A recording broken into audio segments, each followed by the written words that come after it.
Olá, bom dia, boa tarde, boa noite. Eu sou Eli Vasconcelos e nesse vídeo de hoje eu quero conversar um pouco com você sobre nossas paixões e o impacto que elas exercem na vida de uma pessoa religiosa.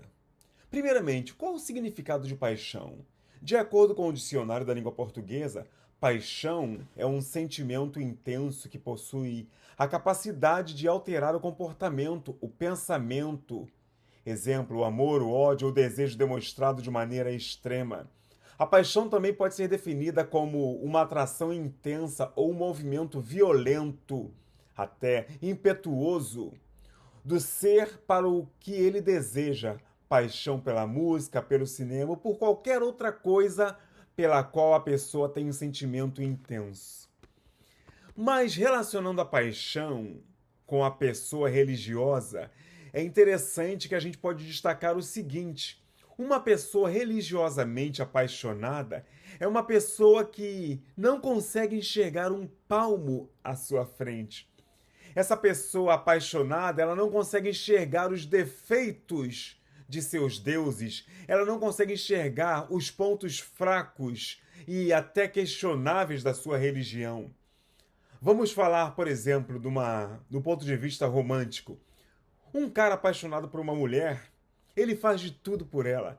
Ele viaja quilômetros de distância, se for necessário, para poder agradá-la, para poder vê-la, para poder dar-lhe um presente. Uma pessoa apaixonada não mede esforços para agradar. Uma pessoa apaixonada, ela faz de tudo para atingir o seu objetivo, que era agradar, atingir, alcançar, ser visto, ser lembrado pela pessoa que é o objeto de sua paixão. E uma pessoa religiosamente apaixonada, ela é capaz de fazer a mesma coisa. Eu vou falar para você um exemplo pessoal. Eu, enquanto era uma pessoa religiosa, um cristão fervoroso, eu não conseguia enxergar determinadas coisas que hoje para mim são óbvias na Bíblia, por exemplo, as atitudes violentas do Deus do Antigo Testamento, do Deus de Israel. Várias atitudes, como, por exemplo, a ordem de matança de mulheres grávidas, a ordem de matanças de mulheres que não eram mais, entre aspas, puras, matança de crianças inocentes, tudo em nome da santidade, em nome da purificação. Eu enxergava tudo isso como ordem divina inquestionável, porque afinal de contas, pela visão que eu tinha, a vontade de Deus é boa, perfeita e agradável. Foi isso que me ensinaram desde cedo em relação ao Deus do céu, Criador dos céus e da terra. E eu enxergava essas atitudes de Deus dessa maneira. Eu não enxergava de uma maneira violenta, eu não enxergava como uma atitude extremamente violenta, não. Eu enxergava tudo isso pelas lentes que a religião me dava para ler. Por que, Eli? Porque eu era um apaixonado. Eu era apenas um apaixonado por Deus, eu era um apaixonado pela Bíblia, eu era um apaixonado por Jesus, eu era um apaixonado pela minha religião, e essa minha paixão me cegava. Dizem por aí que o amor é cego. Eu discordo. Eu concordo que a paixão seja cega. O amor não é cego. O amor consegue conviver apesar dos defeitos. O amor sim consegue conviver apesar das imperfeições. A paixão é diferente. A paixão não enxerga os defeitos. A paixão não enxerga as imperfeições.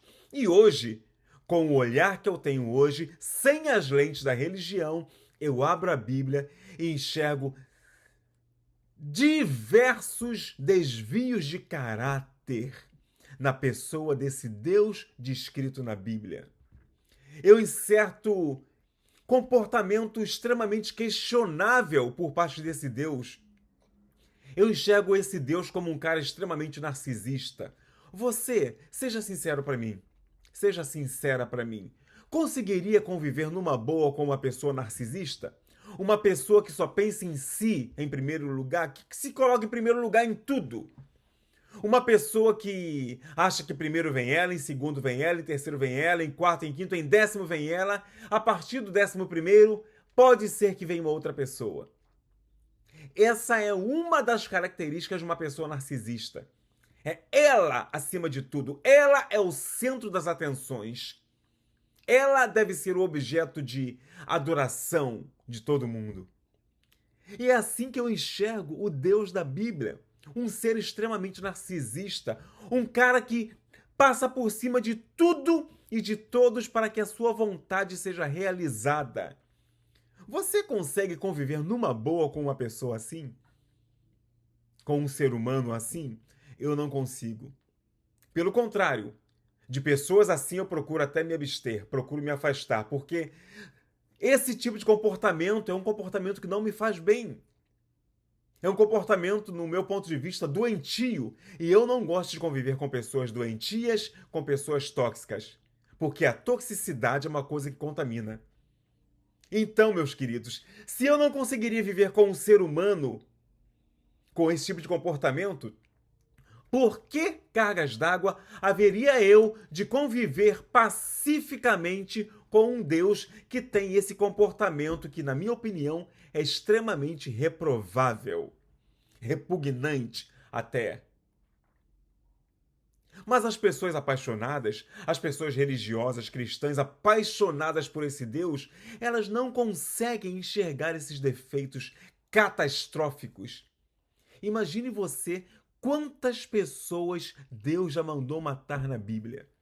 Se você for analisar pela lógica humana, com os olhos humanos, racionalmente falando, você vai perceber que Deus é inclusive pior do que o próprio diabo. Mas eu deixo bem claro que quando eu falo Deus, eu não estou falando exatamente de algum ser metafísico, acima de tudo e de todos. Eu estou falando de algo que foi idealizado pelo homem. Um Deus que foi criado à imagem e semelhança do homem, ao contrário do que diz a Bíblia. A Bíblia diz que nós fomos criados à imagem e semelhança de Deus. É o contrário. É o contrário. Deus é que foi criado à nossa imagem e à nossa semelhança. O Deus descrito na Bíblia, ele é a cara do ser humano. Ele possui todos os defeitos que o ser humano possui. Já parou para pensar nisso? Então, fica aqui o meu conselho para você. Quando você for ler a Bíblia, meu querido, minha querida, meus queridos amigos, meus queridos ouvintes, meus queridos espectadores, procurem ler a Bíblia sem as lentes da religião, sem aquelas lentes cegas e apaixonadas que a religião lhe dá. Procure ler com um senso crítico ali do lado. Procure ler com um raciocínio. Quando você for ler alguma coisa acerca de Deus, dos atributos de Deus, procure ler esse Deus como se ele fosse um ser humano. E pergunte a si mesmo: se esse Deus fosse um ser humano, uma pessoa a quem eu a quem eu conhecesse, eu conseguiria conviver com essa pessoa? Eu conseguiria conviver com uma pessoa que, para que sua vontade fosse satisfeita, mandaria matar uma criança ou várias crianças inocentes? Eu, Eli Vasconcelos, não conseguiria. Você conseguiria conviver com alguém assim? Eu tenho certeza de que não, a menos que você tivesse comportamentos igualmente reprováveis. Do contrário, você, com um mínimo de decência, não conseguiria.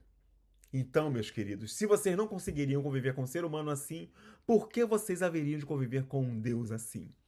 Pensem nisso, pensem nisso. Não deixem que a paixão religiosa, que a paixão por Deus, que a paixão pela sua religião, que a paixão pelo seu livro sagrado segue o seu entendimento. Seja racional. Tenha senso crítico em tudo que você ler, em tudo que você ouvir. Até mesmo naquilo que eu falo. Ouça-me, assista-me, mas sempre com um senso crítico ali do lado. Porque dessa maneira você fará uma leitura muito mais fria e muito melhor de tudo que você ler e de tudo que você ouvir. Fique com esse conselho e até uma próxima!